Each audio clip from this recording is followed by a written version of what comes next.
Eu tenho uma pergunta aqui do Moisés. Meu nome é Pastor. Quando vamos ouvir a série de sermões do livro de Esther, novamente aqui na Igreja Presbiteriana dos Ipês? Ô Moisés, meu caro, eu não sei te dizer, eu não sei lhe responder, mas uma coisa eu posso te responder. A série de sermões está na internet, tanto na minha página pessoal do YouTube, Pastor Daniel Basso, como da página da Igreja Presbiteriana dos Ipês. Ali você tem a coletânea de mensagens, na minha página todos os sermões do livro e na página dos Ipês aqueles que eu preguei em companhia do querido e amado Reverendo Jonatas Camargo. Então fica a dica não só para você, mas para os demais. Acesse as nossas redes sociais, acesse a nossa página do YouTube, do Instagram, do Facebook, e lá tem muito conteúdo. E em breve, muito em breve, o site também estará no ar com todo o conteúdo produzido, tanto de sermões quanto de textos, de reflexões, de trechos de livros, de comentários e etc. Deus te abençoe, fique com Deus, um forte abraço e me siga lá nas redes sociais, pois tem muita coisa feita para a glória de Deus e para o avanço do reino do Senhor. Maurício me fez uma pergunta bastante interessante.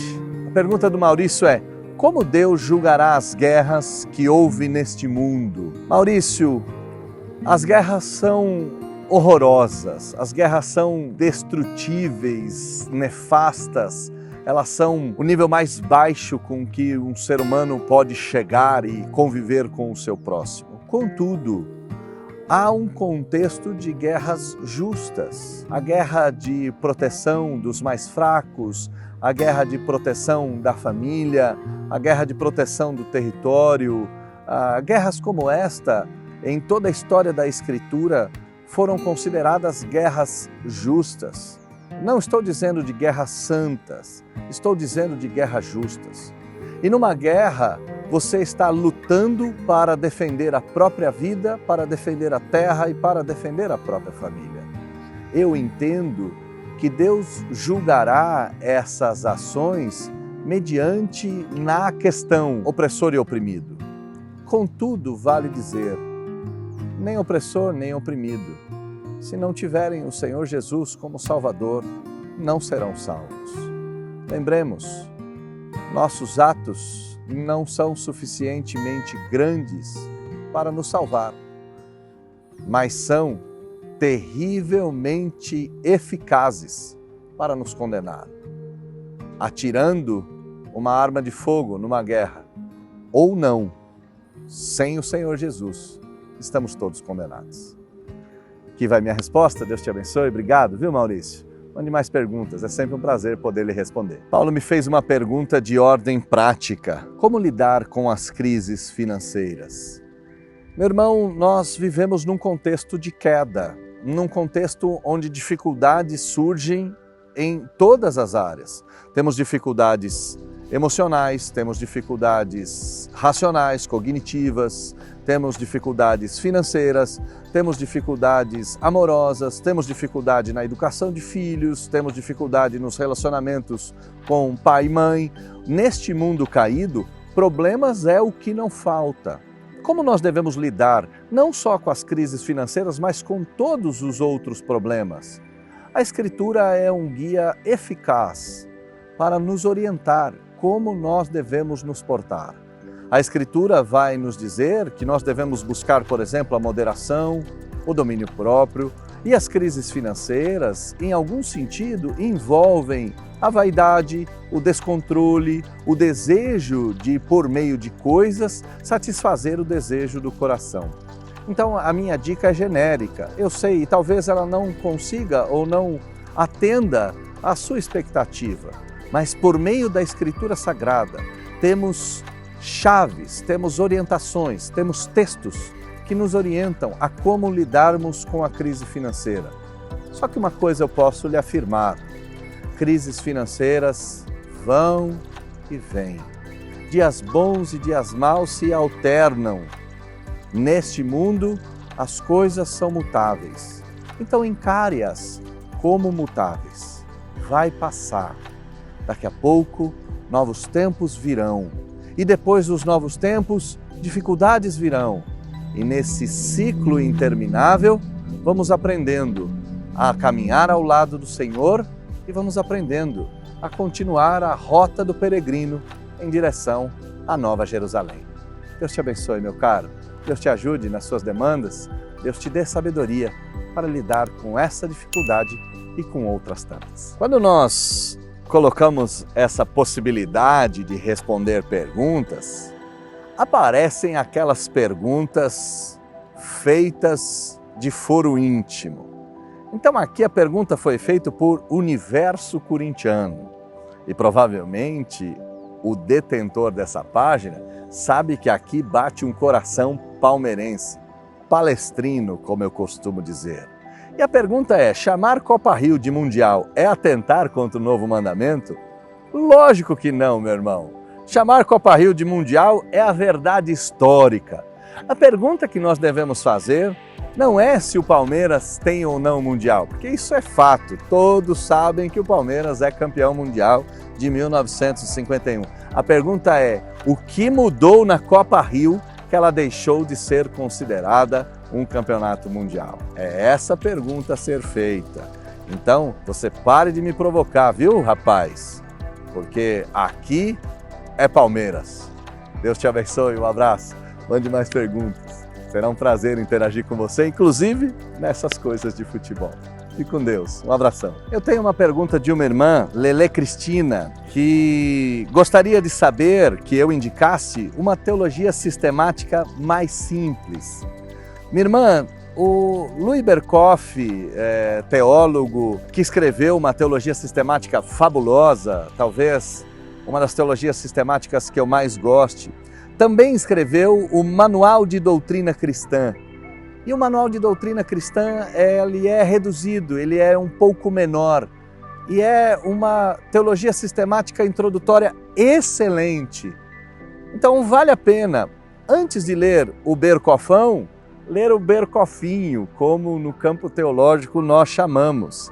E esse Berkoffinho é uma teologia sistemática simples, com perguntas e respostas, bastante direta, bastante objetiva, e eu acho que é uma boa dica, é uma boa indicação, é um bom início para estudarmos teologia sistemática. Tá bom? Deus abençoe você. Um forte abraço. Mande mais perguntas. É um prazer responder e eu estou à sua inteira disposição. O Douglas me pergunta qual é esta religião, ou, em outras palavras, qual é a religião que eu sigo? Douglas, querido, eu sou cristão e exerço meu cristianismo a partir da Reforma Protestante. Eu sou um cristão reformado. E para ser um pouco mais específico, a ala da Reforma Protestante a qual eu faço parte é a calvinista. Eu sou um cristão protestante calvinista. E se nós quisermos ainda um pouco mais de especificidade, eu exercito o meu cristianismo reformado, calvinista, dentro de uma igreja presbiteriana. Eu sou pastor da Igreja Presbiteriana do Brasil, igreja fundada no século XIX, em 1859, foi o início da nossa jornada, e que, graças a Deus, tem feito um trabalho em todo o território nacional, em muitos países ao redor do mundo, e nós temos praticado e exercido o cristianismo de maneira integral nas nossas diversas igrejas espalhadas pelo Brasil. Venha nos conhecer, será um prazer te receber ou na igreja que eu sou pastor ou em qualquer outra igreja presbiteriana. E vale um ponto aqui, não estou dizendo que o presbiterianismo é a única porta, pelo contrário, a porta é o Senhor Jesus. Eu estou dizendo que eu pratico o cristianismo na igreja presbiteriana. Então fica o nosso convite. Fica aqui o nosso desejo de que você venha nos fazer uma visita, venha nos conhecer e conhecer um pouco mais da prática cristã, protestante, reformada, calvinista da Igreja Presbiteriana do Brasil. Eu tenho aqui uma pergunta do Wallace, bastante interessante. Mesmo não tendo essa informação na Bíblia, o sábado foi abolido? Eu creio que há um pressuposto aqui por trás da pergunta do querido Wallace. E esse pressuposto é que informações contidas na Escritura precisam ser explícitas e claras. E esse é um erro.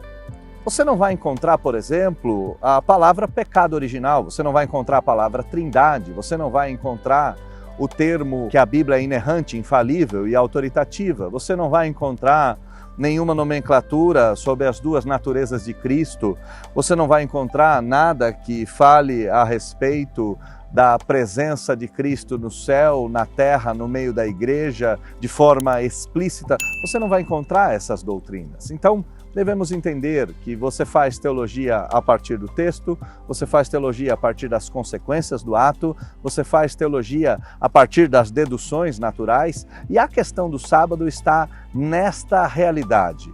O Senhor Jesus ressuscita no domingo, aparece para os discípulos por 3 semanas seguidas aos domingos, aparece a João na ilha de Patmos num domingo. Paulo vai dizer que no domingo nós devemos separar as nossas ofertas e irmos para a igreja. Me parece que há uma transição do dia do Senhor, do último dia da semana para o primeiro. E isso faz todo sentido, pois a antiga aliança ela era pautada em ritos para o descanso, em feitos para a graça. Na nova aliança há uma inversão. A graça é que te habilita para viver a vida ordinária. No primeiro dia da semana, entre na presença do Senhor, desfrute desse descanso para a partir do primeiro dia você ter condições de executar e de aplicar todo o restante. Então nós devemos entender que no Novo Testamento há uma transição e nós entendemos isso de forma clara por inúmeros textos que mostram que a igreja vai ser dirigida pelo próprio fato da ressurreição a abandonar o sábado e abraçar o domingo, ok? Deus abençoe você, um forte abraço, eu espero ter te ajudado e se você tiver mais dúvidas, me pergunte, será um prazer te responder, será um prazer poder solucionar ou elucidar, ou pelo menos te dar outras perspectivas a respeito de alguns temas como este do sábado. A Júlia me pergunta, quando vai abrir o Atos Tupi-Guarani? Ô, Júlia querida, meu coração se enche de esperança, se enche de júbilo pela oportunidade, meramente termos a oportunidade de fazermos alguma coisa por crianças na cidade de Vinhedo, na cidade de Cajamar, crianças no Amazonas, crianças indígenas, crianças na África. Oportunidades como esta são maravilhosas. Mesmo que o Senhor Deus não nos dê condições de execução, sonhar com isso, orar por isso, clamar por isso é fabuloso. Então, eu te convido a orar conosco por essas coisas, a clamar ao Senhor Deus, que Ele permita com que o Atos chegue a outras cidades, chegue a outras culturas, chegue a outras etnias e que nós possamos levar uma educação de qualidade, levar uma educação confessional, levar uma educação clássica aos lugares mais longes do Brasil e do mundo. Seria maravilhoso se Deus nos desse a honra de trabalharmos com educação de qualidade, não só em situações de vulnerabilidade, como nós já atuamos com o colégio. E aqui, se você não sabe, o Colégio Cristão Atos é uma empresa com uma missão, e a nossa missão é educar para a glória de Deus, e eu faço parte do corpo gestor, do corpo de direção do Grupo Atos Educacional. Para nós é uma dádiva poder fazer isso, então ore conosco, ore por nós, ore para que Deus abra portas e que nós possamos levar o Atos e, consequentemente, levar Cristo, o Atos como um instrumento de apresentação da verdade de Deus para os 4 cantos desse mundo, tá bom? Ore conosco, eu sei que você está orando e isso é uma grande bênção. Deus abençoe, Júlia, fica com Deus, viu? Muito obrigado por tudo e mande mais perguntas, é um prazer te responder. Eu tenho aqui uma pergunta do Maurício. Eu posso servir a Cristo a minha vida toda e não ser um eleito? Como eu sei que sou um eleito? Meu irmão, o fato de você servir ao Senhor Jesus é uma das evidências. A eleição se dá na devoção. A prova cabal da eleição se dá na confissão. A prova da eleição se dá na interação. O que eu estou querendo dizer? Quando você crê em Jesus, quando você confessa Jesus, quando você se integra ao Senhor Jesus por meio da sua igreja, esses são sinais claros. E na medida que esses sinais são mantidos, que esses sinais são fortalecidos, tal certeza ela tem que aumentar. Nós devemos saber que aquele que começou a boa obra em nós é fiel e justo para cumpri-la. Se você serve a Deus, se você se arrepende dos seus pecados, se você confessa o Senhor Jesus, se você entende que Ele morreu em seu lugar, meu irmão, não tenha dúvida sobre a sua eleição, não tenha dúvida quanto ao seu destino final. Entrega o teu caminho ao Senhor, confia nele e o mais Ele fará. Descansa em Deus, pois aquele que morreu por nós garantiu que jamais nos abandonará. Ele persevera em nós, nos fazendo perseverar. Deus abençoe, Maurício. Muito obrigado por essa pergunta, viu, meu caro? Essa é uma pergunta maravilhosa e que, por vezes, devemos respondê-la não aos outros, mas a nós mesmos. Pergunta da Bruna. Qual o seu tema preferido da teologia? Bruna, minha cara, eu gosto de tanta coisa. Eu gosto da história da igreja, eu gosto da história do pensamento cristão, eu gosto da eclesiologia, a doutrina da igreja, eu gosto da história da pregação, por exemplo, gosto da história das missões, gosto de teologia sistemática, gosto de soteriologia, que é a doutrina da salvação, mas o meu tema preferido da teologia é Cristo, é a cristologia. Por mais que eu olhe para toda a Escritura, com toda a sua beleza, com toda a sua grandeza, com toda a sua profundeza intelectual, argumentativa, quando eu folheio as Escrituras ou folheio os compêndios teológicos, eu sempre fico emocionado, sempre fico embasbacado, sempre fico aturdido com Cristo, com a cristologia. Cristo, o Senhor Jesus Cristo é o tema da teologia que eu mais amo. Aliás, não é só o tema da teologia que eu mais amo, Bruno. O Senhor Jesus é a coisa que eu mais amo nessa vida. Eu amo com tudo que eu sou.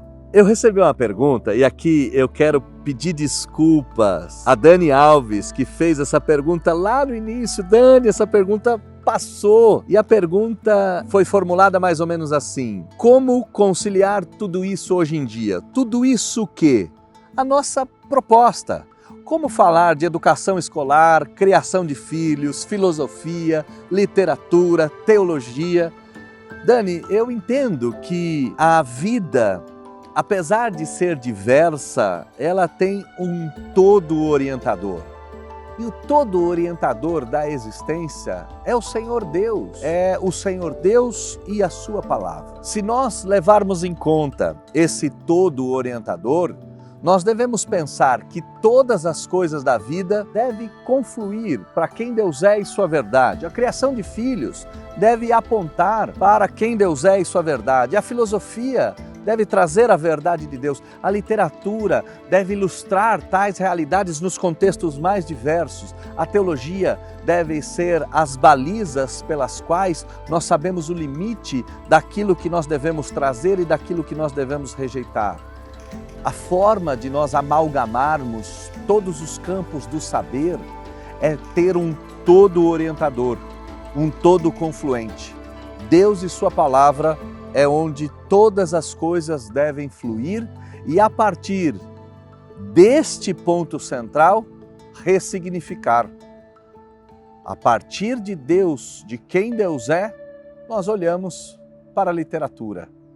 A partir de quem Deus é, nós olhamos para a educação escolar. A partir de quem Deus é, nós olhamos para a filosofia. A partir de quem Deus é, nós olhamos para a criação de filhos ou o casamento. É isso. Devemos ter um todo organizador. E esse todo é Deus, sua realidade e sua palavra. Tá bom, filha? Desculpa a demora, acabou passando, peço perdão. Deus te abençoe. Mande mais perguntas, será um prazer te responder. Fique com Deus e até a próxima. Tchau.